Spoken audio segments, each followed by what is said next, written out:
All right. Okay. So now all that's done. You're up, Ace. Thank you very much. It's a pleasure to be here. I get a lot out of this because I feel it re-energizes me to be around people who, at this school, this is a great university, and there's a great energy to it. And I got to tell you, the most exciting people here are the faculty. They love this because they get to do what they love every day and be around this energy that you guys have, which is great. And that's all you can ask for. Okay, now before we started this, I was just talking earlier about my acting class, which was Sharon Stone, Jeff Goldblum, Brad Pitt, Jim Carrey. These are all the people in the class. And they had one thing in common: none of us were working, okay? But we believed in our talent. We just didn't know how to actually get work. And there was a great acting teacher by the name of Roy London, and he just taught us how to get out of ourselves, out of our heads, and out of the intellectualized thinking, and get into what we wanted to do. What we wanted to do was act, and we were excited about that and how to get the most out of ourselves, and to basically get rid of the ego. It's an interesting thing. Your ego is a false indoctrination of something that doesn't really exist, but you're indoctrinated into a system of thought that says this is a real thing. What is that? Okay, if I had to operate on your ego, where would I go? If a doctor said, okay, we have a problem with your ego, we need to operate, where would they? Well, it doesn't exist in there. It's not in your brain, it's not next to your kidneys, whatever. It's just this idea of who you think you are based on the knowledge that you have and what you look like, how much money you have, what family you came from, where you live, and all these things are just ideas, but it's not necessarily factual, okay? So we're indoctrinated into a system of thought that says that's what that is, and I'm saying to you that it isn't. It's not true. This isn't a fact. You really are not limited by those things. You don't think of yourself, you don't think of your spleen as you when you get up in the morning. You don't think about the control that you think you have in your life. If you want to have control, you try to just stop breathing. Take a deep breath. Eventually you become uncomfortable and you have to just do what comes naturally. And so when you divest yourself of that and take that away, that ego away, what do you got? You go, okay, what are we doing? Well, that's what we're talking about, joy. What makes you happy? Why you guys do what you want to do. You guys are already way ahead of the game in that sense, is that you know that there's something that excites you and that you want to do it, and that you don't want to do what doesn't excite you. And that's why you're here. And that's why you're surrounded by people at this faculty here who want to support that and bring that out. So the question is, how do I do it? I want to be a filmmaker. How do I make films? How do I do that? How do I want to be, what else? I want to be a music producer. I want to do music. I want to make things. I want to make entertainment. I want to make stuff. How do I do this? You got to stick to what that initial excitement is. And sometimes it's going to go away. So you have to do some of that work. But that initial excitement has to be so exciting. Like, for instance, if it's a movie, like this TV show I'm about to start and we're going to shoot here at Full Sail. I was really excited about it in September. And I got to ask myself now in February, am I still excited about it? And I am. But I have to admit that initial rush of, oh, it'll be great. We just do exactly, forget the networks. We'll just go around everybody, do exactly what we want. And then 6 months later, we've written 370 pages, 8 episodes, and we're about to shoot it. And I'm going to go, okay, now we have to do the work. We have to get the crew. We have to get the costumers. We have to get the continuity people. We have to find the locations. We have to build the stages and all that work. But that comes from that initial excitement. So it builds from there. You have to keep that. You have to love your idea so much a year from now, you're not going to go, ugh. So that's kind of what it comes from. We're talking about that. I've been working with these actors, and I'm trying to get to this motivation. Why do you do what it is you do? Why do you want to do what it is you do? What is it? What is it about it that compels you to do it? And if you talk about creativity, if you want to go back, creativity, they call it the merciless mistress of innovation. Why is that? Because it doesn't just come. Otherwise, it'd be easy. Everybody do it. You wouldn't need to come here. You wouldn't need to surround yourself with other creative people, whatever. It would just come to you. It's merciless mistress of innovation. Sometimes it comes. Sometimes you got to wait for it. Not. Is it coming now? At 3 o'clock in the morning it may come. You know, you get that idea. Get up and start writing. I got a pad next to my bed just in case. And a lot of times it just goes empty. But when it does come, I'm up. I can't afford to lose that opportunity. And so what I tried to realize, there's a great writer. I was very lucky to read his book, Kenneth Atchity. It's called A Writer's Time. And it's pretty darn good. If you want to be creative and a writer, he talks about the left brain and the right brain. The left brain bring the structural side. The right brain bring the creative side. And he said, when you're not being creative, you could be structural. You could still be doing work. The creative side is when you're really up late at night and you know those crazy ideas, you start laughing with your friends and stuff. Oh, wouldn't it be great? That's, and then sometimes you look at it in the morning and go, this is stupid. But sometimes it's really good. I mean, Adam Sandler was a guy who came up with the goofy stuff at 3 o'clock in the morning. Remember one time he came into my office because we would stay up all Tuesday night at Saturday Night Live and write. And he came in and he was laughing so hard.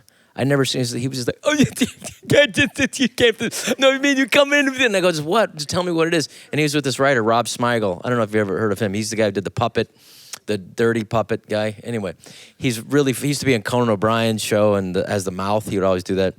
Anyway, they had this really funny idea about because we were at an Italian restaurant, and when we finally started to make some money, we were able to go to a real restaurant. We were in Saturday Night Live, a first year in there, and we took both our girlfriends out, and the Italian waiters were kissing our girlfriends. Mwah, bellissima, mwah, so nice, mwah, bellissima.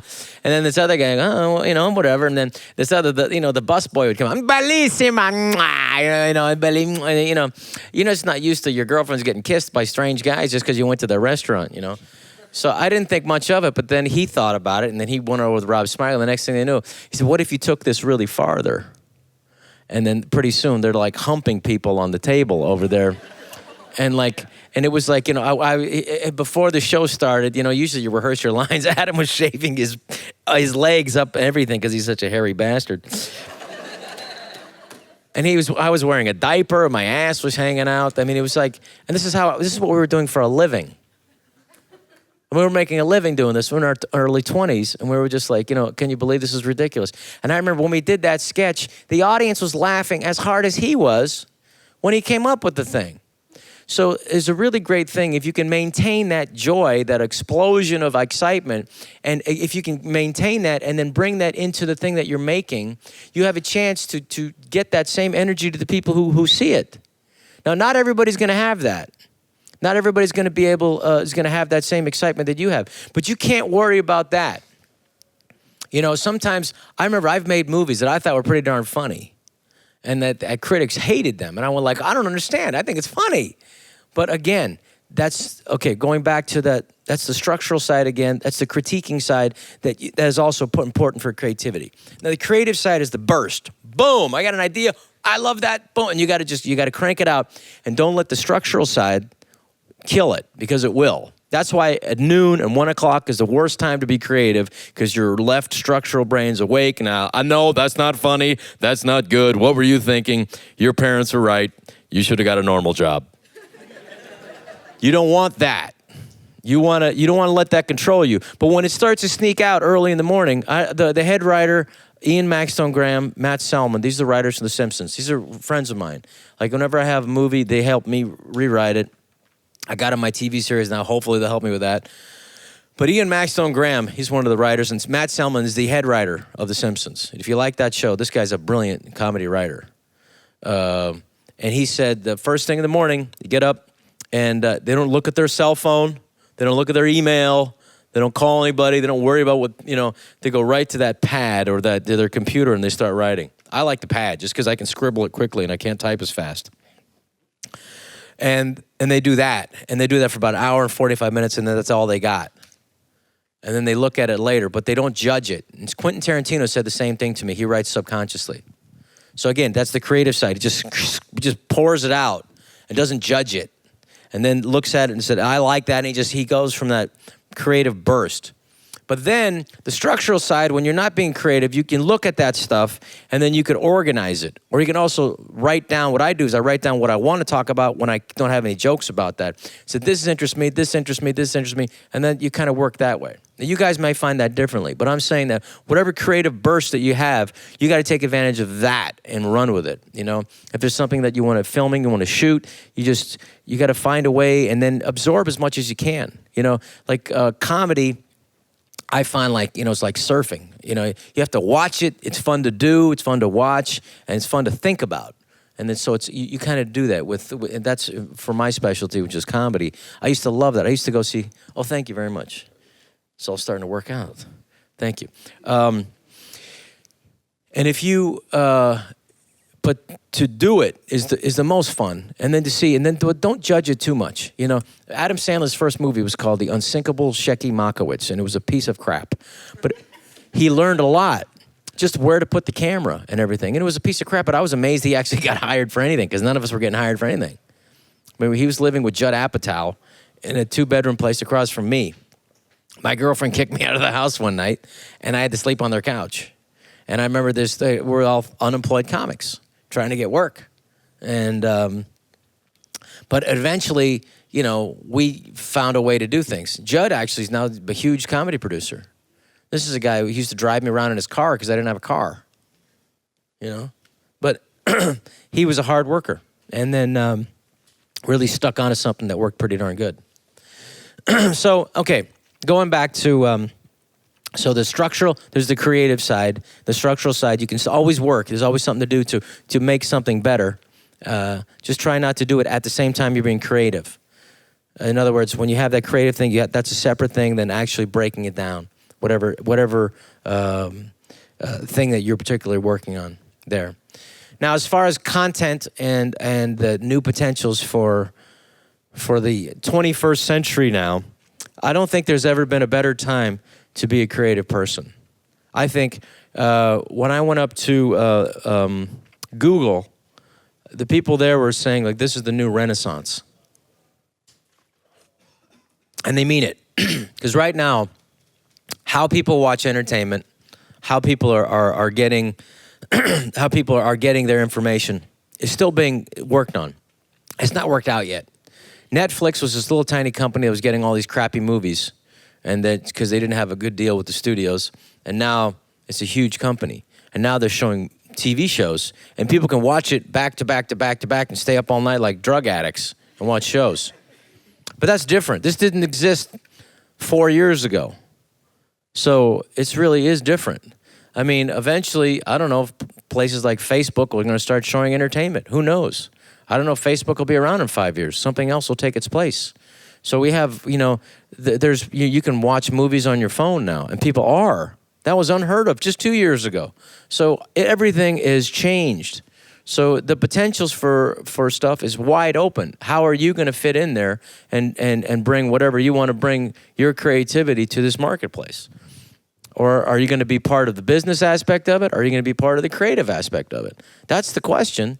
And there really is, it's really the wild, wild west out there. They're still figuring it out. I think the studios or Hollywood system's a thing of the past. I don't think you're going to need the studios anymore. I think with YouTube is way bigger than any movie studio. Let me just tell you one example that's also going to work here at this studio. Right here, at these studios at Full Sail University. There's a company, there was not a company, there was a brother and sister. One was a writer and one was an actress, and they weren't really getting work. I don't know, for whatever particular reason. So they just started opening up, they did a YouTube channel. She was just doing news and stories and stuff. And they had a brilliant idea. I don't know how brilliant they thought it was. We said, well, we got some hits on ours. Let's find out who has the most hits on YouTube. And let's put them together. And let's get the most and bring them all together under one little company. And then we'll share revenue and blah, blah, blah. Anyway, so they did that, and then after a while, they started getting 4 million hits, then 400 million hits, and now they got 5 billion hits and counting. That company is called Maker Studios. They didn't exist 5 years ago. They just sold half their company for $250 million. The CEO here, great guy, Bill Hevner, and I met with them, and we were just blown away by them, and they're going to have studios here. And you're going to be able to make content here and be part of that. That's pretty ridiculous.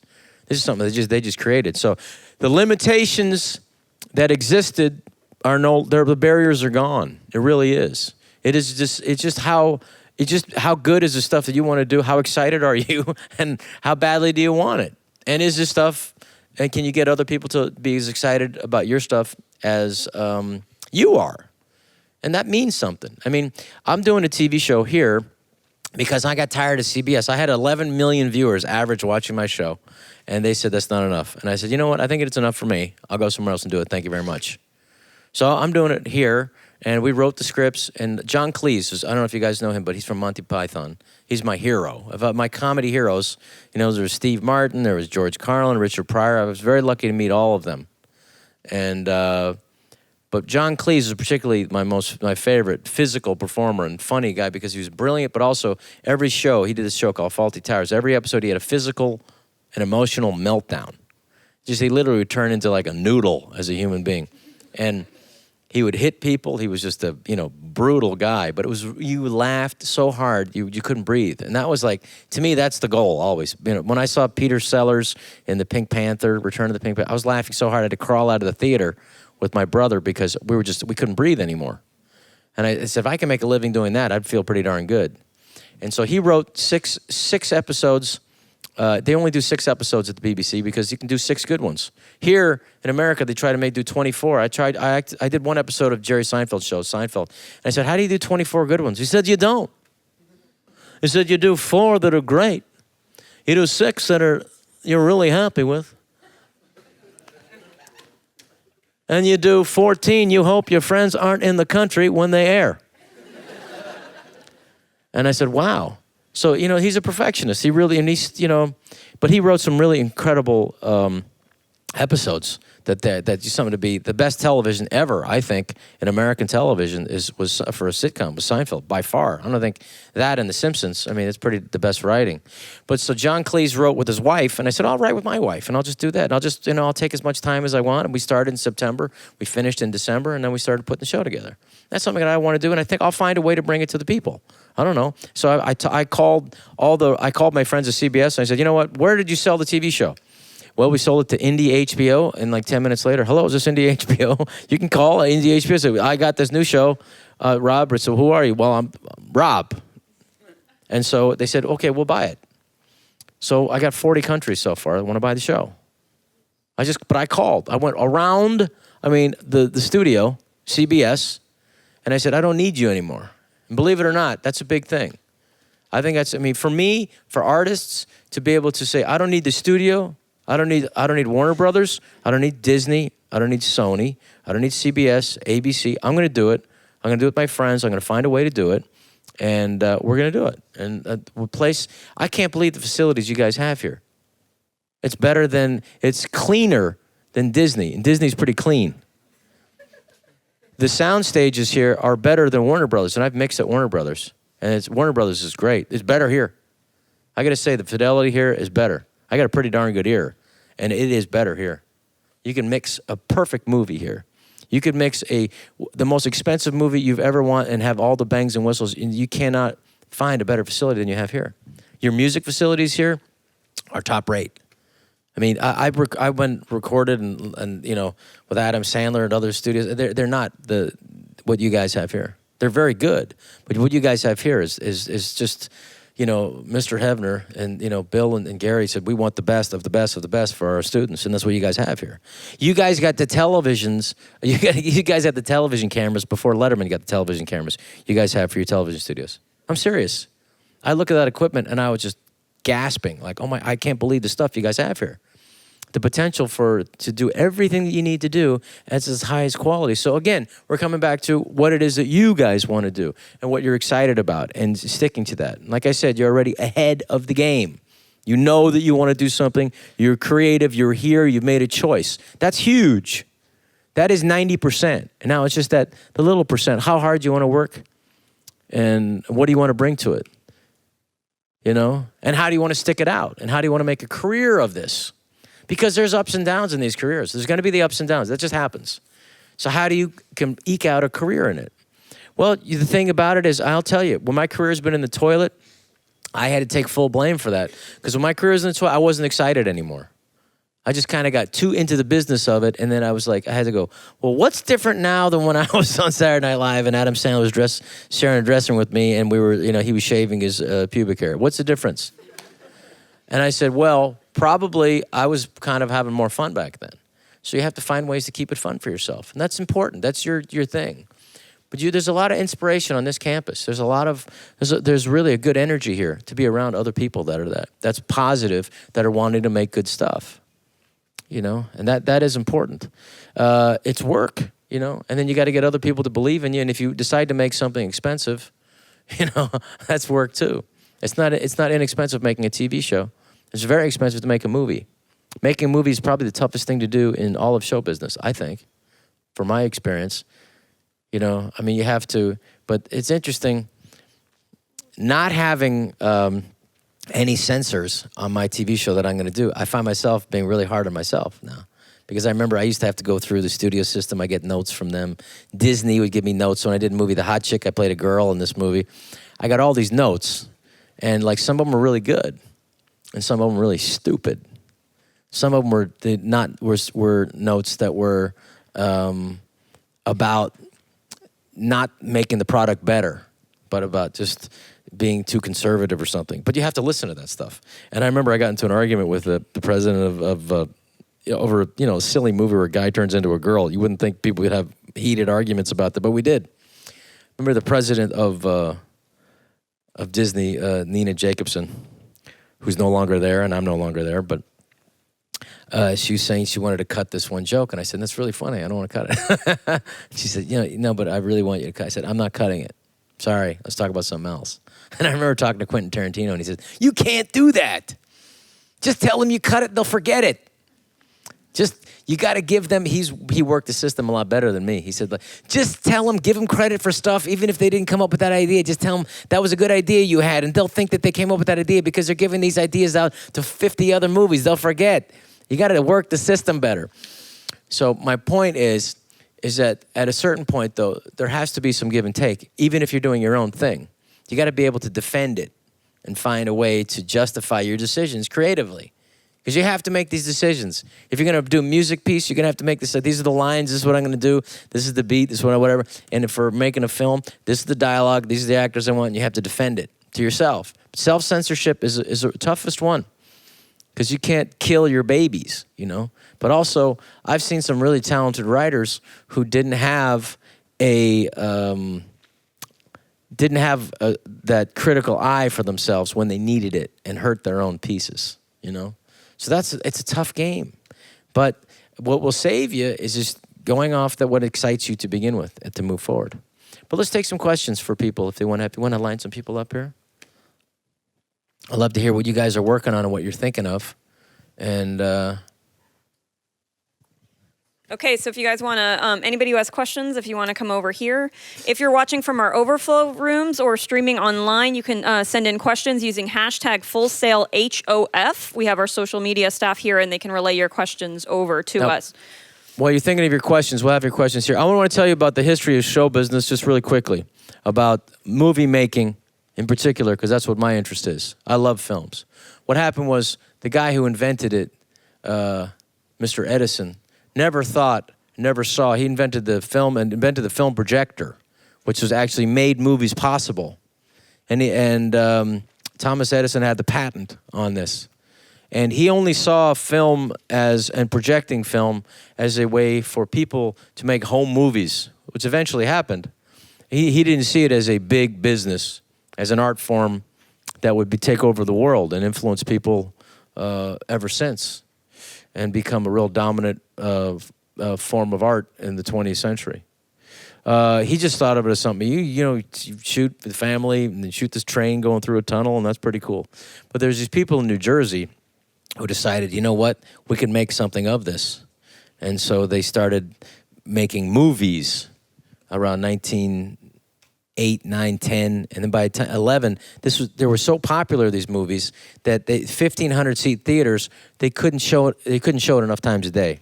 They would just fill them up, 1,500 people, another 1,500 people. They keep them in there all day. They just wanted to show stuff. People are so fascinated by this. Keep in mind, at this time, there was no entertainment. They had no radio, no TV. It was just newspapers and church. That was it. And if you lived outside of a major city, you didn't have the newspapers. New York Times in 1911 had 17 daily newspapers because there was no competition. That was it. So these guys had the market, and Thomas Edison owned the patent. So what happened was he had these things. He would want to go collect the money on the patent. You get money for your patent, right? So he would send these. They refused to pay. The movie people didn't want to pay him, so he'd send over these Edison's goons to go get the money from these people. And these big guys would say, "Hey, you owe us money," and he would get the money. So after a while, these guys in New Jersey got tired of paying Edison's goons and getting beaten up by them, and they moved out to Hollywood. So Hollywood has always been founded on the principle of avoiding paying people. And that is as true today as it was when Edison's goons were roughing up people in New Jersey. And they moved out there. The only reason they moved out was to avoid paying. It was just an accident that there was those deserts so they could do those Arab pictures, which were popular at the time, those silent Arab pictures. And then they had the countryside where you could do the westerns. And then they had the snow, and then they had the beach, so they could do, So that was just a wonderful byproduct of avoiding paying people what they were owed. That's true. Plus, so you got to know that it's tough in that structural system. It's tough to get to make money at it. Okay. All right. So if you guys can be sure that you say your name and your program, just to let them know where you're coming from. Hey, what's going on? Oh, sorry. I'm Jillian, film student. Did you ever work on editing programs or movies or anything? Yeah. Well, that's a good question. Editing originally when we started. Back in, it wasn't until the 80s, the late 80s, where they started to change. If you wanted to make a cut before, you'd have to take a piece of film, you'd have to take the editor and the assistant editor, and you would have to say, I want to see this piece and this piece. And they wouldn't have sound on it. They would cut this. They'd literally have to make a cut here. They have two wheels. They'd wheel here, and they'd wheel this here. And then the film would come over, and he'd cut it, physically cut it. And they'd take that, and they would take a little piece of tape. I'm not kidding. And they tape it here, and then you look at that. So if you wanted to go back, go back. Let's take a look at that. You'd have the editor look at you like this for a second. Then he'd breathe out, and he'd go, okay. His okay was saying something else than okay. He didn't like that. And then you'd really have to think about that, and you really have to think about the cuts that you made. You couldn't overthink it. You'd have to pretty much, those directors at that era knew what they were trying to go for. They knew what they wanted, basically, when they were shooting. Now, there's a lot more. Then it went to, the difference was, we went to these Avid systems. Where we're able to transfer that 35 millimeter to a digital file. And then that would be put up, and then you'd get to look at those stuff, and you can go back and forth, and you can, actually take just as much time as what it took to cut the film, because now you could question yourself and go back. So there wasn't saving any time, but you did have an incredible system, though, where you can file everything into your computer. And you could look at the whole movie if you had to, and you can go back and forth. So that was a gigantic thing. And then there became, there's been other systems since. Avid's an old system now. They have other things. Now you can do it on your own computer. You can edit. And it's ridiculous. Those are tools we did not have at our disposal 30 years ago, 25 years ago, 15 years ago. You couldn't have it on your own computer. So, that's a huge thing. But yeah, editing is making the movie. I don't care. You have to film the movie. You have to have the stuff. But if you don't know how to edit, you can ruin it. And I've seen editors ruin stuff. I've seen directors who don't know how to cut a picture. You have to have a good editor, and you have to have an editor who just doesn't agree with you. You can say, no. He said, why don't you, I remember one time we were cutting a movie, The Animal, and I couldn't figure out this one scene, and the guy said, Rob, why don't you go get a cup of coffee? And I know what he was saying. Get out of here. Let me cut it, and then let me show you what you got.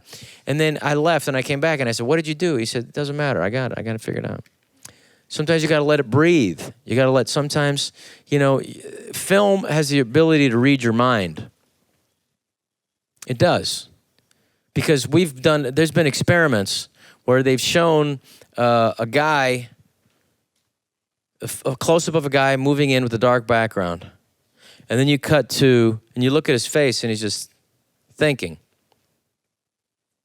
And then you cut to a coffin, And there's a little girl next to the coffin. Now, what do you think? And they ask people, okay, what was that guy thinking? And people would say, what would you say? Like, well, it's his wife, and that's the daughter, and blah, blah, blah. Or that's like, or that is, his mother, and that's his little sister, and then, and he's thinking about how is he going to deal with this pain? How is he going to make up for this loss? And blah, blah, blah. Okay, the truth of it was that guy wasn't in the same room with that coffin. That guy had nothing to do with it. They didn't tell him anything. They just sat a guy in a chair and zoomed in on him. All that information was in the audience's mind. The audience does the thinking. The audience makes that happen. You can't do too much work. The audience has to do some. They have to do half. And so by proper editing, you can create a story that isn't necessarily was filmed. You can have an actor who isn't doing his job the way you want to, but if you cut it right, you can make it fine. I had an actor one time. He's a very difficult actor, and he's a great actor. He's in that darn movie, TV series, Boardwalk Empire. He's very difficult to work with, but he's great. I just knew at the end of after he did a take the way he wanted to do it, he was so difficult. I said, can you just try it, just do it one more time, just do a lot less of that. And just try to do a lot. And he said, what are you talking about? And I said, just take it down to where normal humans speak, And he would do that. And a lot of times I'd end up using that take. So that happens. But it's also like how to get the best performance out of a person that you have. I had a director, John Landis, who directed Animal House. I made a little movie with him that ended up wasn't a great movie, but I learned a lot. That's the thing, you can learn a lot in these experiences. Working, you will learn every time. Just doing stuff, you'll learn each time what you like, what you don't like, and just keep growing from there. He said to me, dude, in rehearsals, Rob, you were great. Every take now, you're just too big. And I said, what do you mean? They said, you're just getting too big. I mean, just big. Just walk into the room. Don't let us know you're walking into the room. Just walk into the room.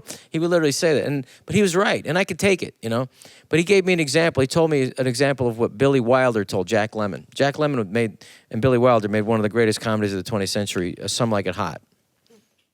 It's a masterpiece. And they were doing a picture, and he went up to, Billy Wilder was this little German director, great director, and he said, Jack, can you do me a favor? Do 50% less. And so he did another take. I said, okay, Jack, let's try it again. 50% less. So he went out, and then he did take, and I said, Jack, 50% less. So now he's getting frustrated, So he does another take, and he says, Jack, can we try 50% less? If I do any less, I'm not going to do anything at all. I said, try that. But that's a good direction. It's also not breaking an actor, too, because you have to be able to work with this actor and get the performance out of him and find a way that works for him. And humor worked for him. So he kind of got to him in an interesting way. And then to get an interesting performance, because the idea as an actor is to be comfortable being uncomfortable. Because we want to see the most exciting part of you as an actor up there. That's why, you don't want to see a relationship that's been around for 20 years is kind of boring. It's more exciting when you see Twilight or when you see other movies that have, or like Notebook, with Rachel McAdams, who was, her first movie was with me, is that you see at the beginning of a relationship or the end. It's interesting. Movies are life with the boring parts cut out because who cares? You got 90 minutes. If you can't tell your story in 90 minutes, and you can't tell a story, you got to be able to tell it, and you got to be able to edit and know what needs out. And the first thing you cut out, I've learned, entrances and exits. Get rid of it. People, if a guy's in a room, nobody asks, how did the guy get in the room? What, did he appear? Did he disappear? Did he take a time machine? He's in the room, he's sitting down, he's talking to somebody. We get it. We get that. And some people think just because you shoot it, you got to show it. No. Sometimes you shoot it and you can, I've been talking, I got a great cinematographer here from Mexico. Carlos Valdez, right back there. Carlos, stand up and say hi. He's going to be shooting the TV series here. Very talented. Very talented. I'm going to bring him up and he can talk about shooting in a bit. But not yet, Carlos. But we talked about last night talking about shoes. I know you don't like master shots. I don't like it either. Don't waste your time. But we need some. We want to know where we are. And sometimes you may need to cut back to show something. And he's right. Sometimes you do. But a good cinematographer is going to tell you sometimes what you don't want to hear. Like, this is the shot. Start here. But if you have that, if you have that, when you hear his voice, you know that's what he sounds like. But you want about people who are confident. And why have good people if you're not going to listen to them? That's frustrating. I've seen people ruin their careers as directors and as writers because they refuse to listen to people around them. And why have good people around you if you don't listen to them? Especially your editor. That's important. Okay, next question. My question goes back to you talking to Tarantino about the industry. Yeah, he's really smart about it. Oh, I'm Eric in computer animation. Sorry about that. Okay. What happens when they don't forget? Things like that. Did you even find your own way into the system, or you kind of stuck with your own thing? You mean getting into the system? First of all, getting into movie making, getting into show business is impossible. Okay? Getting a Screen Actors Guild card, here's how impossible it is. You can't get in unless you get hired. You can't get hired unless you're in. There's 50,000 actors in Hollywood, and they're all in that union. They somehow found a way to get in there, but there's only 1,500 jobs. Okay? This is how tough it is. It's tough. There's a system, it's made to be hard to keep people who don't really want it out. It's not easy. You got to figure out a way to do it. And that's a very good question. How do I get in? That's a perfectly good question. That's what I asked. How do I get in? How do I get in? I auditioned. First of all, getting an agent was really tough. I mean, I got on, I was a stand-up comedian because I couldn't, I wanted to act, but I loved stand-up comedy. I wanted to do and I said stand-up, and then the next thing I got on David Letterman. Jay Leno I used to drive him in his car, my car. I used to drive him around to his gigs when he would come to San Francisco. That's where I'm from. And finally, after about the third time of driving, I said, what are you, a comic? When you stand-up? And I said, yeah, I'm a stand-up. He said, yeah, you know a good Chinese restaurant? And I said, yeah. So I took him to a Chinese restaurant. He said, anyway, so, come on, what do you, come on, And he said, so you do stand-up, how much time you got? I said, about 8 minutes. He said, good, I'm glad you said that. And I said, why? He said, because, most comedians ask how much time they got. They say, I got 2 hours. I said, who wants to hear 2 hours of comedy material? If you got an hour, who want 45 minutes? That's enough. If you can't get it done in 45 minutes, who cares? All you need is 20 minutes to become a star. So just come up with 5 minutes that kills every time you do it. If you don't have that, you don't have anything. And I never forgot that until this day. And I figured out my 5 minutes. And I only worked on that. And just 5 minutes I killed until I took out 30 seconds, took out a minute here, whatever, replaced it, got that 5 minutes I killed, worked on that. 6 months later, I did Letterman. 6 months later, I had to move to Hollywood after that because they asked me to be in a movie. And then I didn't know how to act, so went into act. I auditioned for something, and I didn't know what it was. He said, you want to read it? I go, yeah, I'll read it. So I just read it. I didn't know anything about acting. I just read it. And they said, have you ever acted before? And I realized, well, this probably didn't go good. So then I said, the guy who just became my manager at the time said, you got to get me to some acting class or something. So I said, he gave me the address to go see an acting coach. It was this guy, Roy London. And the guy, thank God, he saw me on Letterman. He said, you're going to be huge, and I'm never wrong. And I said, well, this is the right coach for me. So anyway, I drove, and I was from San Francisco, and it's cold up in San Francisco, and then it's like going from New York to here, and it's, so I had my leather jacket on, I had these, black jeans and boots, and this is 30 years ago, keep in mind, and I was sweating, it was too hot, it's hot in LA and everything, and I'm driving this rental car that I had, I'm looking at all the billboards, and I hit a pedestrian. Luckily, he was crazy, I didn't kill him, I just rolled into him, and he went like, Argh! And he hit the car and then walked away. He would have sued me if he would have known, I was going to be rich one day, but anyway, years later on that same street, I hit another pedestrian. Don't think I'm crazy. But I put that in the TV series. So in the back of my mind, all the crazy stuff that happens to you in your life, you can put in your stuff. And what else you got, That's what happens, Okay, so you get in. You just got to find a way to get in, and you'll find it. If it's good, if you got a good script, get somebody to read it, and eventually somebody will. Most people don't have an idea of how to read a script, agents included. They just want who's famous guy now. But if you got, they always want to discover somebody new. If you got good stuff, get it out there. Get a YouTube channel, and there's going to be a bunch of them here soon. Next question. Hi, I'm Keegan. I'm in the Recording Arts Bachelor's program. Great. And I've been a huge fan ever since Big Daddy, brought the infamous sign. All right. But one of the big questions I had was being a comedian, working in Big Daddy, Hot Chicks, and of course Animal. Was improvising a lot of comedy scenes in general? Was that something big? Well, that's a good question. The idea that some people ask, you guys just improvise the whole thing when you go out there? And I was like, Sony Pictures is a huge, Columbia Sony has been around since Mr. Cohen Jack Cohen, but in the 1920s. Okay, the idea. This is an institution now. It's owned by Sony, Japan. That's they make $100 billion a year company. The idea that we can just go to the president of that company and go, hey, we're just going to improvise and do some stuff. Can we have $50 million to make this movie? That is absolute lunacy. We have to do a script process. I did 17 drafts of Deuce Bigalow, and that was a low-budgeted, pretty movie. It was a $12 million movie. I did 17 drafts myself because the co-writer that I was writing with lost his marbles. And I said, I'll just do it. And so I just start, you get the notes and you go, I hate these. This is crazy. I can't do whatever, And then you go, well, just try it. Okay. And then you go, okay, it's not that bad. You got to do, that's part of the system. But what was the question of improvising? Yeah, so when you have a good script, like Adam Sandler will write a good script. And sometimes we'll be out there and there'll be nothing because we didn't realize that, when you get out on the set, I was on the side of the road one time where they shot we're doing 50 First Dates, where they shot the running of the dinosaurs. I said, I recognize this. I said, I've seen this before. Where have I seen this? Where have I seen this? And I talked to the cinematographer because those are the guys that know everything. And I go, where have I seen this before? Where have I seen this? And the cinematographer said, oh, yeah, this is where they did the running of the dinosaurs in Jurassic Park. I said, holy crap, are you kidding me? So the whole day I just wanted to run where the dinosaurs ran. And so I was just waiting around. And that was the day that we shot, the side of the road where I'm beating up Adam Sandler. And then Drew Barrymore sees a guy getting attacked. He's trying to find different ways to meet her. She gets out of the car and defends him. Anyway, so the joke is she's got a baseball bat. He starts beating me with a baseball bat, and we didn't know. But I'm on the floor with Adam Sandler. Adam Sandler's on the floor, and we're supposed to improvise, and I'm beating him up. So I really start kicking him, and I'm kicking him.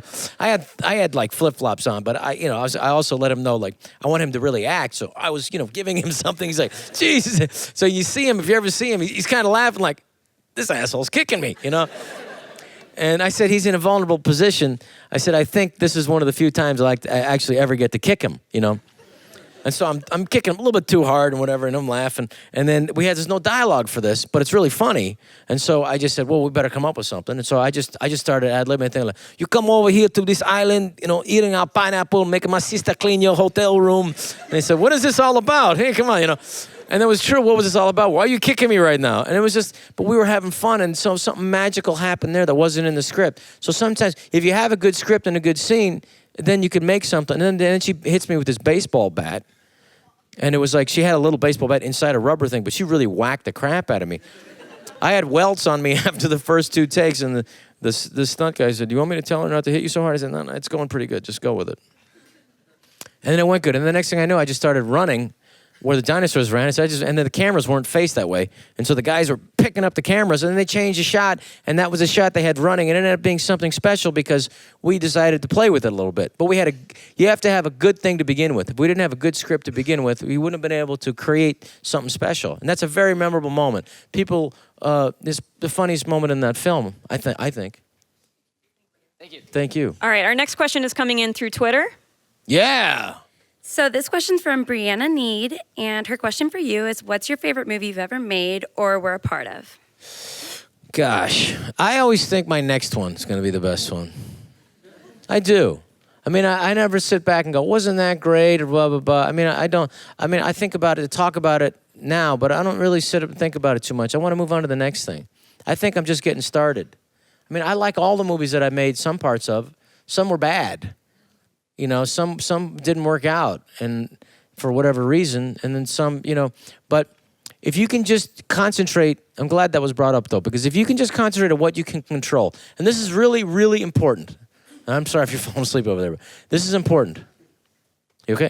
Come on, pay there. Yeah. Anyway. Okay, no, I'm just kidding. If You gotta know that. No, what the heck? I forgot what I was gonna say now. What was I just talking about before that? Favorite film. Oh, yeah. You have to know that you can't control the result of what you do. Okay, right? Let's say you make something that you really love, right? And then nobody sees it. Does that mean it's no good? No. Does that mean it's okay?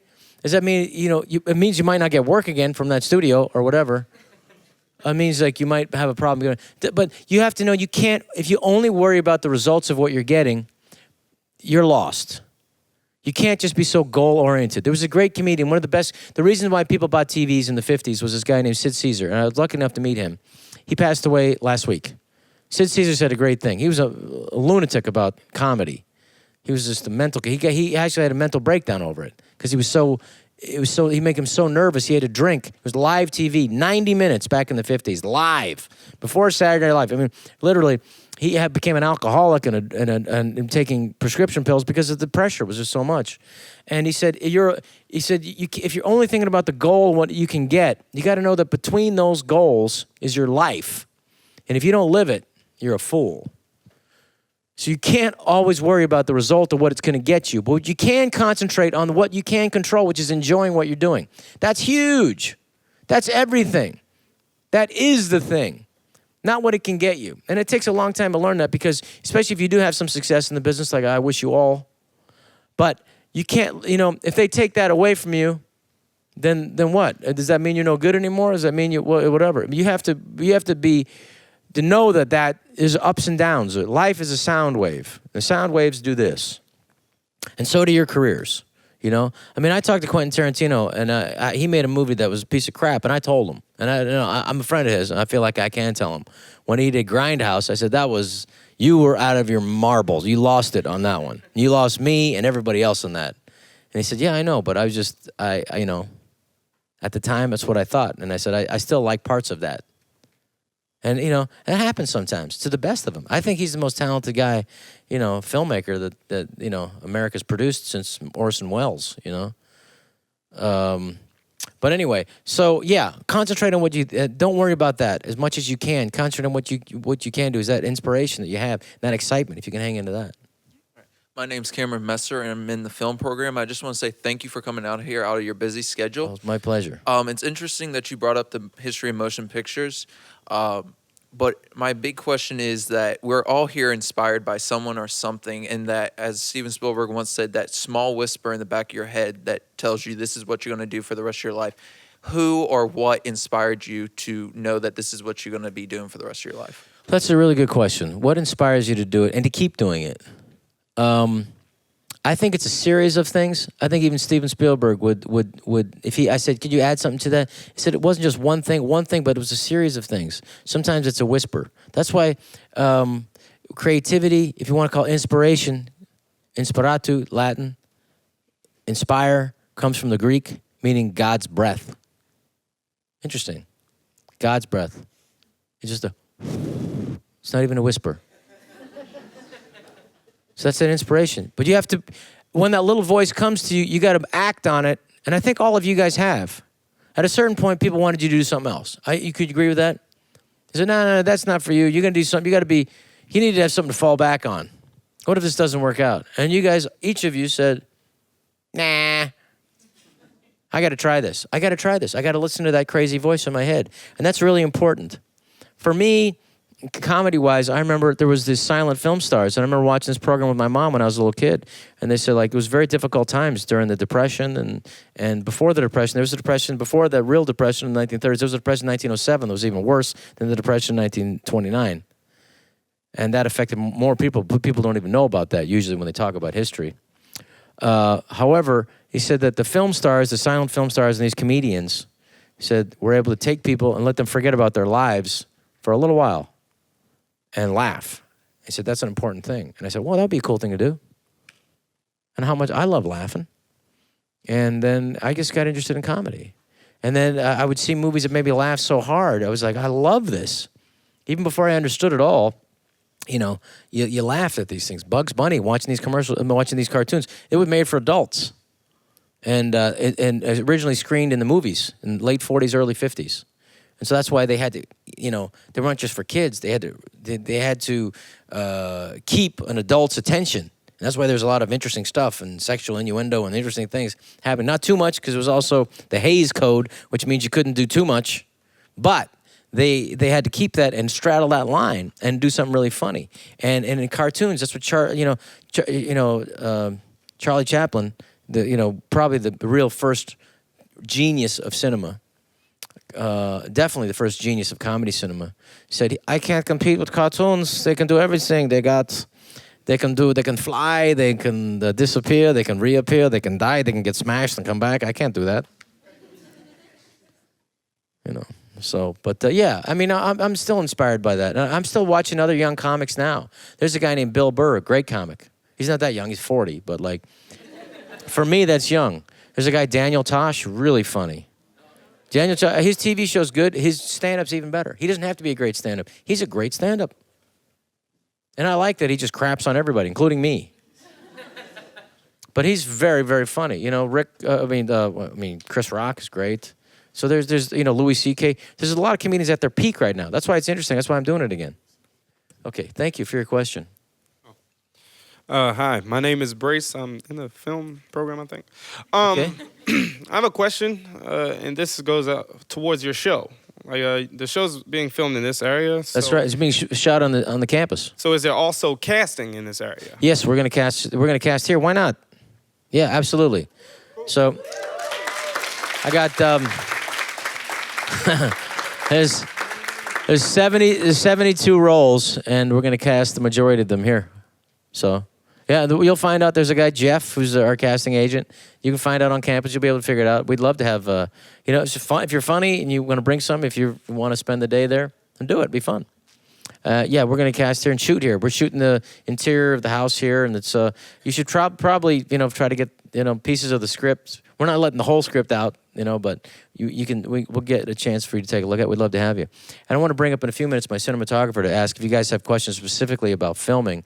He'll be able to answer. He's an award-winning cinematographer from Mexico, and he's worked with Cuarón. Do you want to come up and talk for a little bit? Come on up, Carlos.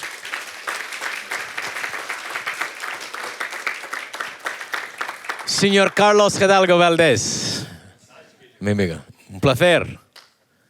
Come on up here. You're going to have to stand because there's no other chairs. He's not worried. Okay, say hi. Nice to meet you guys. I wasn't kidding at all.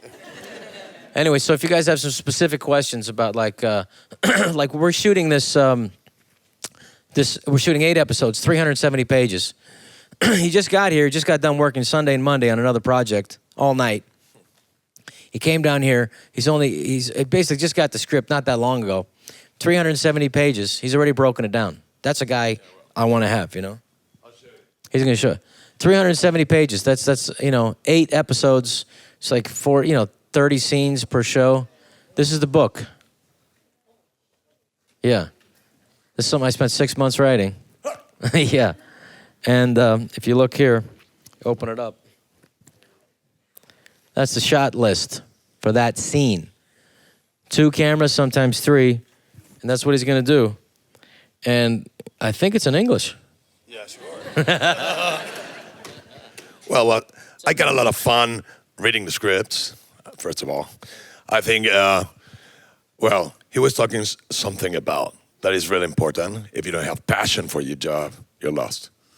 If you don't have this love of telling stories, you're lost. On this case, I got a lot of fun. I enjoy a lot. That's why I'm here. It's an honor to be here with you and you guys, and try to tell stories with a beautiful light and colors. Yeah. Why don't you talk about that a little bit? Telling a story with light and deciding where to put the camera. Okay. Well, first of all, cinematographers, we have to enjoy being the eyes of the director. It's not my story. I'm just the eyes. So his first choice is going to be my first choice.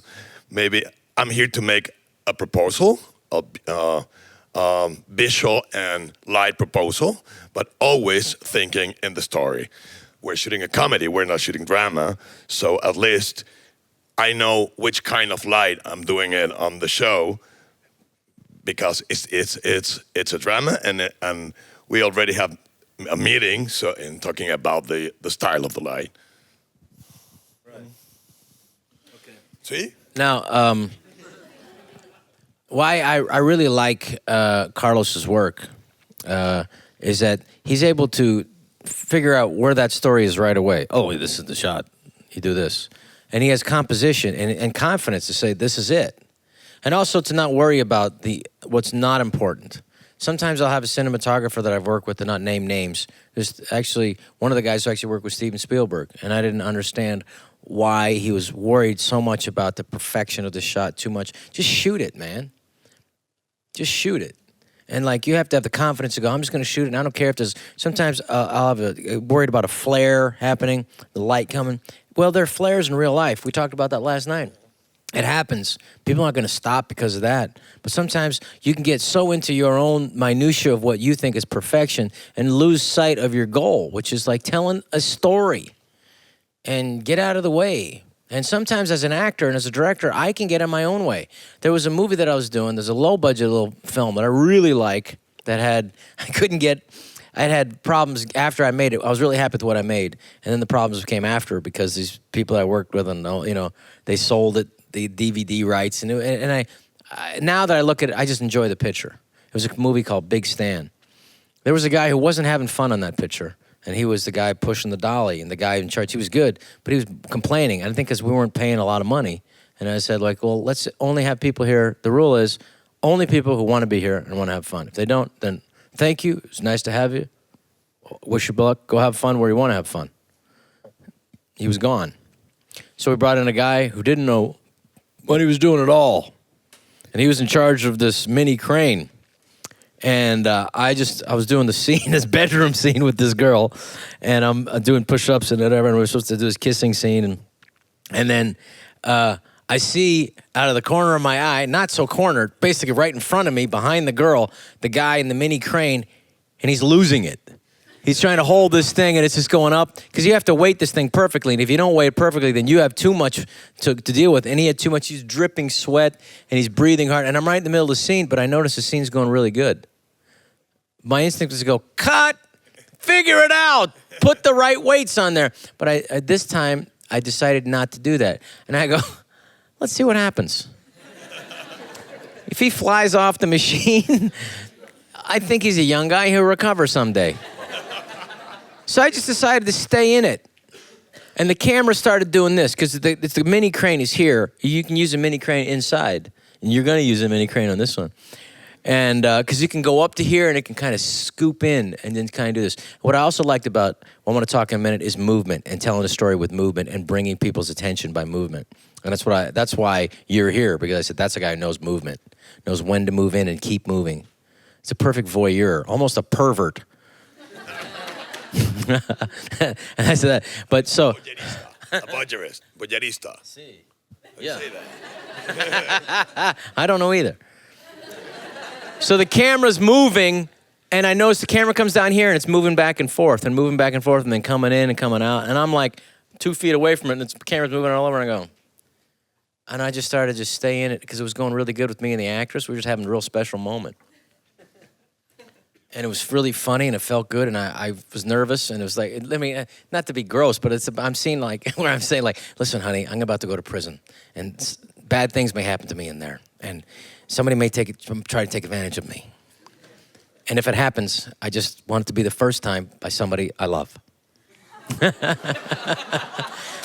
that's what the scene's about.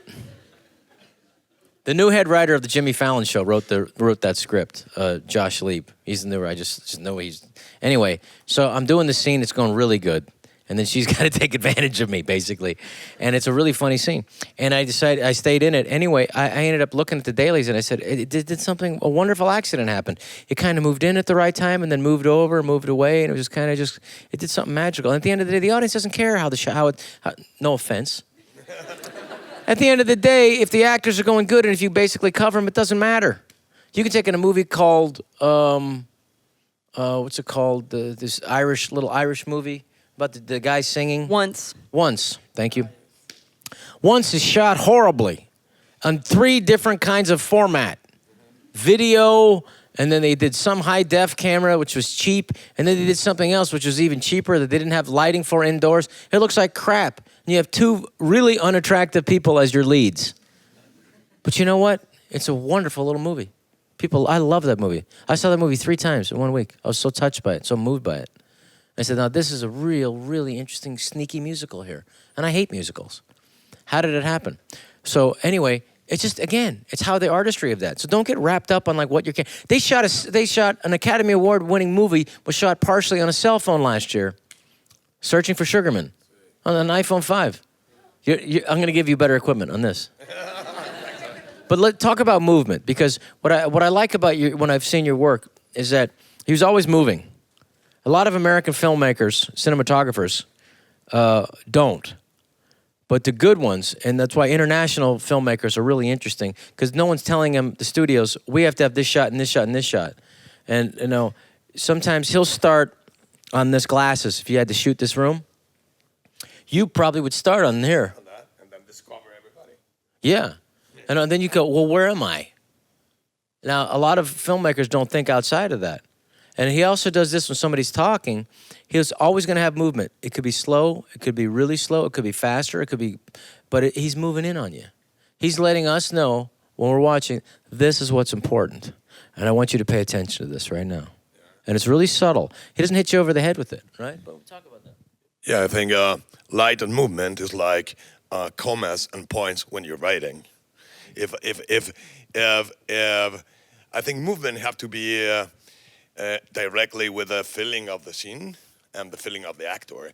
If he is saying something very important, well, the way of it's very important. That's why we're getting closer. Yeah, it's I don't know. It's a it's a thing you have to feel, and you have to feel the scene and feel the movement with the scene. The movement and the light and the framing always have to be very close to the drama and the way the director wants to tell the story. Yeah. It's if you just put a camera because it's beautiful, it's not gonna be the same impact if you put the camera and the light because something. Yeah.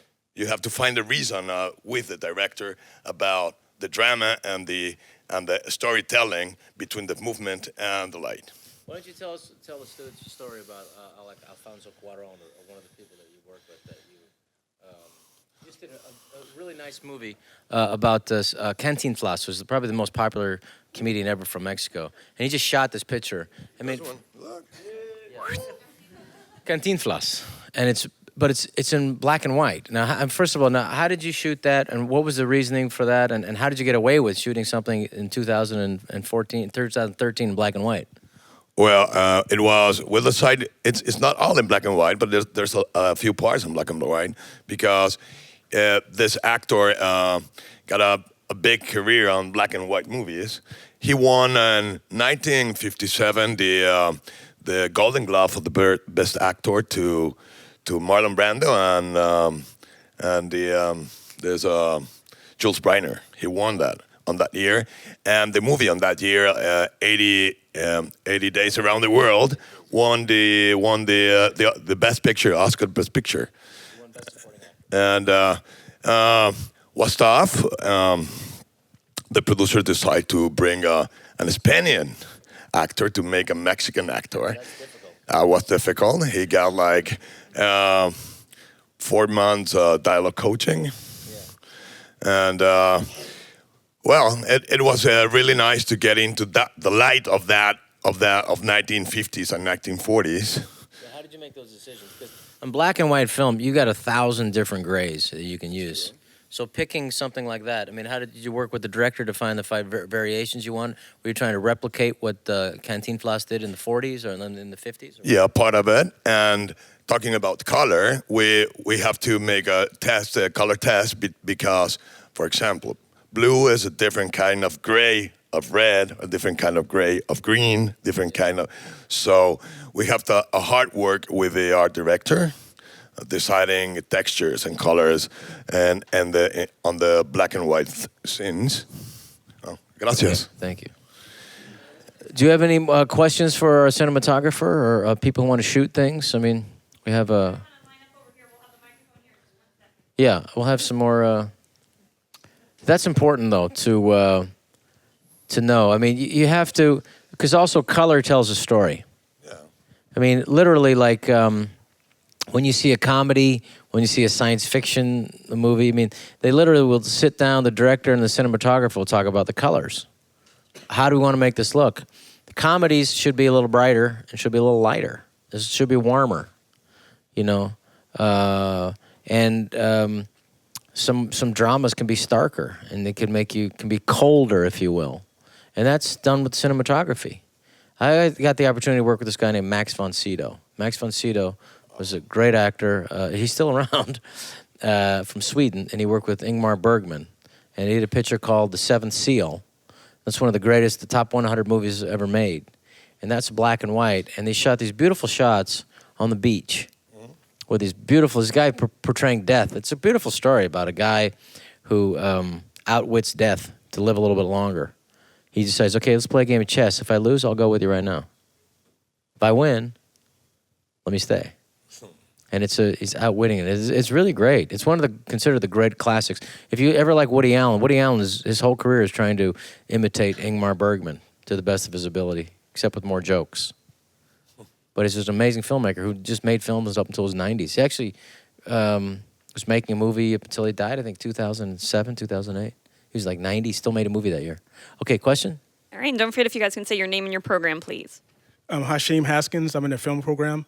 Okay. This is kind of follow up to the last question. Are you looking to hire full cell students to work on your projects, or how can we get involved with that? Yeah, you can talk to the faculty here about, absolutely. We're hiring quite a few people. There's some people that we have to have that who have done it before. Like, I'm sure my friend Carlos is going to want a focus puller, who's especially for we're using 2 cameras. One, we're going to use long lens, so you can do close-up long lens, which is great. Once you explain why that's a good shot for a close-up, and so the focus puller is really important because it's further away, and we're using a long lens, like 100 or whatever. But it does something special to the actor and to the background. Why don't you explain that? Well, I think focus pulling is a very specific and important thing on the camera equipment.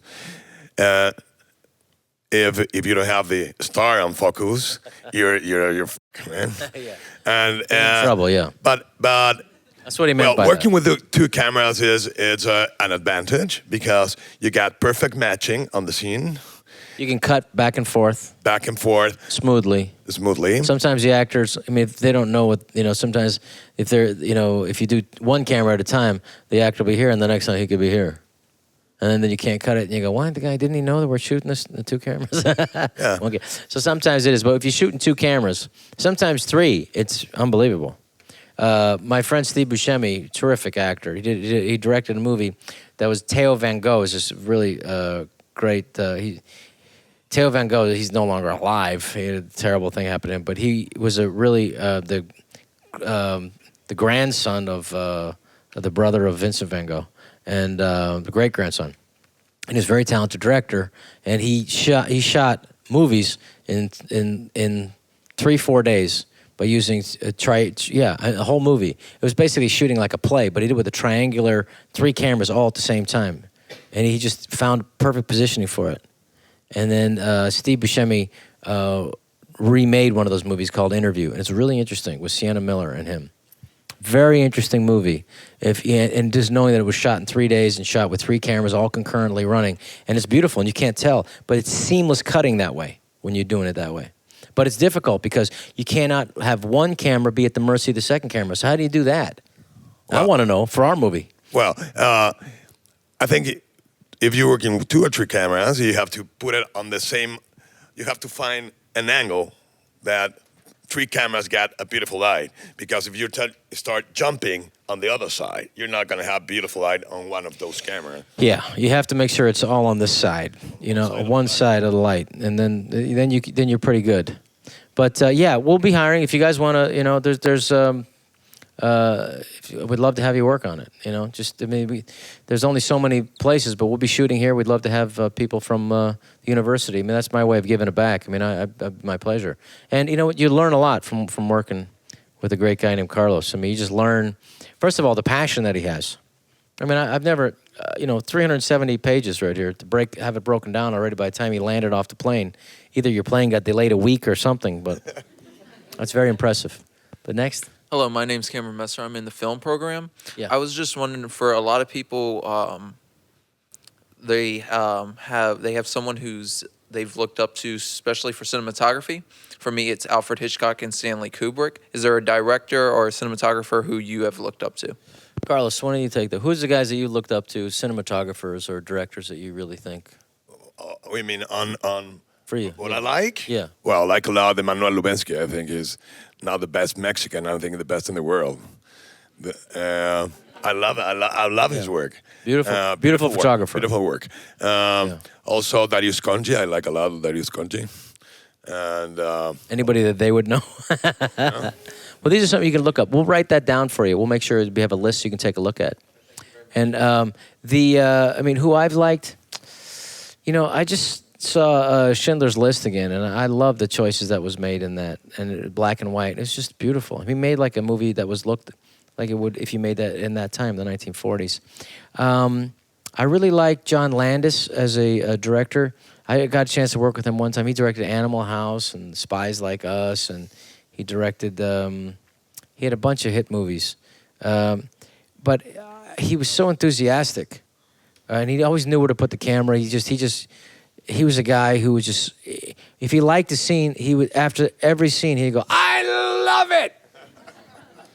And if he really liked it, if you came up with something that he liked, he would come up and grab your face and kiss you. So you're trying to do something that he really liked. No, but I mean, literally one time I was doing it, it was a used car salesman. I was quitting my job. That was the scene. And I just went and I started scratching cars as I walked off the lot, which didn't make the people happy who had the car lot. But I said that would be what I would do. And then I took, the food that I was eating, I threw it into a convertible behind me, and it landed right in the convertible. And he just went, I love it, and he grabbed me. But I said, that kind of enthusiasm, you want people to, you're asking actors to divulge a part of themselves that it's risky, and then you need to create a safe environment and comfortable environment. And at the same time, you have to manipulate them in a positive way, but also to get what you want. Charlton Heston, God rest his soul, he's a great actor. One of the loveliest people I ever worked with. He was in the Ten Commandments. He was a terrific actor, and he was talking about a director, Orson Welles in the Something of Evil. Come on, help me out. Anyway, he's working with this director, and the director said to him, do not let this actress out of the room no matter what. Don't let her out. I don't care what happens. Do not let her out of this room, okay? Make sure and do that. And then he went to the actress when he wasn't looking. Do not let him keep you in this room no matter what. Don't let him do it. Just get out of that room. Do not let him keep. So anyway, while they shot the scene, there's like two animals just ripping each other apart, She was trying to get out, and it was just this violent scene, but it was just gripping. And, that's the kind of stuff, sometimes magical things happen. I don't say you recommend, killing themselves, but something's happened. Something's happened. I mean, there was another really good story about, there's a guy, he's an actor, Wilford Brimley, great actor, and I got a chance to work with him. And he was doing a movie with Paul Newman and Sally Fields. And he was doing this movie. It wasn't The Verdict. It was called Absence of Malice. And it's about a reporter that did this report, and it damaged this guy's life. I didn't, and somebody died over it. And she's like, well, I didn't mean to do mal, but she did. Anyway, so what he did was, Sidney Pollack was the director, and he set it up where they didn't know who the other actor, who this guy playing this role is, the role of the guy, the judge, who's going to come in and decide this thing not in the courtroom, but in the judge's chambers. So they didn't know who it was, and so they're waiting for this guy to come in, and he just shot it. He shot the rehearsal, which is great. Yeah, we're going to shoot the rehearsals because see what happens. Because there's some magic going to happen because you don't know what's going to happen. And that, why not? You want to recreate real human behavior without the artifice. That's the idea, right? The least artifice, the better, to get real reactions. So anyway, Wilford Brimley comes in, and they just hadn't worked with the guy and whatever, and they were just kind of nervous about it, and it was beautiful. Yeah, sometimes mistakes are magic. But you have you have that thing that we're trying to recreate real human behavior. That's it. We want people to believe it. Where there's least art of the art is to make it appear like it's not art. And that's a magical thing. I mean, some of the guys I loved were the performers like, Peter Sellers, John Cleese. He made one really good movie, the Fish Called Wanda, and then he did the sequel to it, which didn't work, and it was with the same people and the same writer and the same director. How come? Because sometimes magic doesn't happen. It doesn't always come, And that was a bummer, but that's life, So when it's magic and it comes together, it's a pretty special thing. Next question. Just to give you a sense of time, we have about 5 minutes left. Okay. Well, I'm cutting it close here. Howdy, I'm Nathan Wynn. I'm in the film program, and the question I think I have is mainly for you, Carlos. Like, how important is knowledge of editing software taken into account when you're doing your shooting? I personally have this crazy idea in my head that a cinematographer needs to have good knowledge of the edit. How it's going to come out and what techniques. Cinematographer is the first editor. Okay. You're right. You know where you got to cut. You can't edit it unless you shoot it. And so when he's making his choices of where to put the camera and when to move in, he's actually editing. Yeah, sure. And the way I'm thinking a sequence, I'll start thinking the way it starts and the way it ends at the beginning, the very beginning. So I think the cinematographer is the first editor, is the first... Truthfully, the second editor. The writer is the first editor. When do I come into a scene? When do I get out? When I come into a scene, first of all, I always get rid of the exits and entrances because you don't need it. You want to come in late, get out early. That's the key in writing. And the key in editing. And the key in shooting. Just like, let's get to what's important. Nobody cares taking the jacket off and your shoes off coming in and out. It's like, we can get rid of that. What is the scene about? And the scene should have a beginning and a middle of an end. Each little scene should be a mini movie that moves the story forward. I don't care how funny the joke is, and this happened to me sometimes. Something was so funny, but if it doesn't move the story forward, the audience gets bored. It doesn't. Otherwise, it puts too much pressure on that particular joke. But yeah, I mean, he's asking, do you need to be familiar with editor? No. He does not need to be familiar with what happens in the Pro Tools or whatever you decide to use. Absolutely not. As a matter of fact, I don't want him to know any about that. I want him to concentrate on light and camera position, those 4 things. That's it. I don't care what happens after. Honestly, I don't. I'll make sure you have good food and lunch and stuff, but that's, I mean, I don't really care. Okay, so next, does he have any questions on Twitter or anything of those ones too? What we can do? Go ahead. I think those are all the questions that have come through for social media, Okay. but here's our last question. You just got in. My name is Alia Vella, and I'm in film.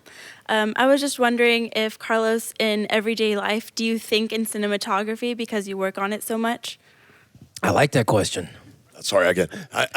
That's a very good question. Do you think in your everyday life how you're going to shoot things, cinematography, if you were shooting a scene? Well, yeah, you're always dreaming. No, I'm always dreaming. Yeah. I swear to God. Yeah. That's the weird thing. I've been around long enough where last night we were sitting having a drink, talking about what we're gonna talk about today, and then talking about how we're gonna shoot this thing. And I swear to God, the whole time I'm looking at him, he's looking at how he's gonna shoot me, how he's gonna light me. And sure enough, in the middle of the conversation, I'm gonna use this diffuser for you, and make sure I bring this and I. And that's what I want, though. I mean, there's a lunacy to it. Honestly, there is. If you're not obsessed with it, you should do something else. I would just end with this. You have to be obsessed with cinematography to do it. You have to be obsessed with other cinematographers. You do. He gave me this book, this beautiful book by this Mexican cinematographer. And on the cover of the book says more about anything else about this guy. The cinematographer is shooting this absolutely spectacularly beautiful woman in the water, in this river. Her hair is perfect, and she's just gorgeous, she's a youthful, beautiful woman. And he's standing in the water 10 feet away from her. Wet, soaking wet, and just got the camera, and he's just shooting. He doesn't care what he's in mud or whatever. He's getting this shot, and he's living for this because this is the most beautiful thing, and he knows how to tell the story, and he's not getting anybody else to do it or telling some other camera guy. He's doing it, and that's what I love about certain cinematographers, and Carlos especially. Why he has such an instant bond. He's the camera operator. Sometimes I work with a cinematographer, they go, I'll tell the guy to do it. He's the guy. He's behind the camera. And he's knowing, he's going to be able to. So this way, when you're cutting, when you're editing, there's going to be fluidity to the shooting. There should be. Because the problem is if one guy moves like this and you get the second camera operator moves like this and I'm trying to cut this thing, all of a sudden, whoa, it's kind of jerky.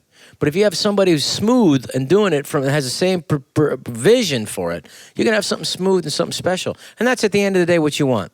Something special that you can be proud of. Because let me just tell you this, it's all temporary. This whole thing. This whole universe is temporary. The moon only has 125 million years left before it leaves the Earth's orbit. And believe it or not, that's a long time away from us. But and then the planet's going to spin out of control and blah blah blah. There's all kinds of crazy stuff. I'm telling you, like I was, 30 years ago was a minute ago to me. I remember I remember all these stories. But one thing I do remember is the one thing you get to keep: money, fame, women, the stuff that goes away. But the one thing you get to keep are the stories and the experiences and the fun that you had. And if you love it, and if you make something with love in it, it'll stay. And people remember it years and years and years from now. And that's the passion that keeps you going. So I wish you the best. Thank you. It's great to be able to be here today. All right, everybody, let's say thank you to Rob and Carlos.